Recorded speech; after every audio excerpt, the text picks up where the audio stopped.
আসসালামু আলাইকুম। আশা করি আপনারা সবাই ভালো আছেন। আপনাদের সাথে আমি আছি পুষ্টিবিদ মোহাম্মদ সাজ্জাদুর রহমান। প্রকৃতিতে তুলনামূলক অন্যান্য যেকোনো সময়ের চেয়ে জলীয় বাষ্পের পরিমাণ বর্তমানে খুব কম থাকবে। অর্থাৎ শীতকালে বাতাসে জলীয় বাষ্পের পরিমাণ কম থাকে।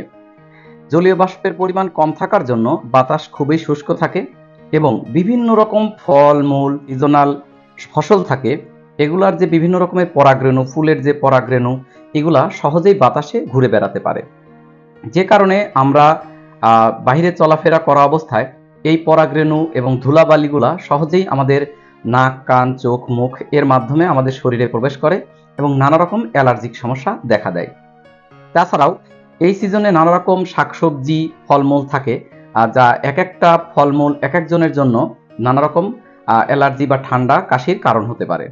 তাই এ সকল ক্ষেত্রে আমরা কিছু সহজ পন্থা অবলম্বন করে সহজেই এই বিষয়গুলোকে নিয়ন্ত্রণে আনতে পারি। যেমন আমরা যদি শীতকালে মাস্ক ব্যবহার করি, তাহলে আমাদের এই যে ধুলাবালি বা বাতাসে ভেসে বেড়ানো পরাগরেণু আমাদের নাক, মুখের মধ্যে দিয়ে প্রবেশ করতে পারবে না এবং আমরা এই অ্যালার্জি এড়িয়ে চলতে পারবো। তাছাড়া নানা রকম শাকসবজি হয়, আমরা দেখে নেব যে কোন শাকসবজির মাধ্যমে, খাওয়ার মাধ্যমে, ফলমূল খাওয়ার মাধ্যমে আমাদের শরীর অ্যালার্জির রিয়াকশন দেখায়।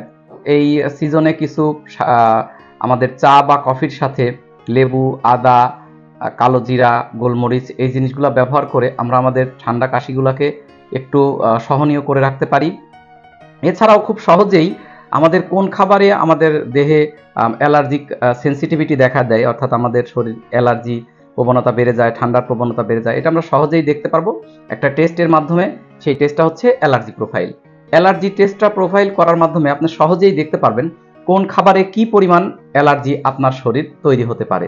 তাই আপনারা এই ঠান্ডা কাশির জন্য এবং এই সিজনাল খাবারগুলা কোনটাতে আপনার অ্যালার্জি হয় এটা দেখার জন্য অ্যালার্জি প্রোফাইল টেস্ট করতে পারেন।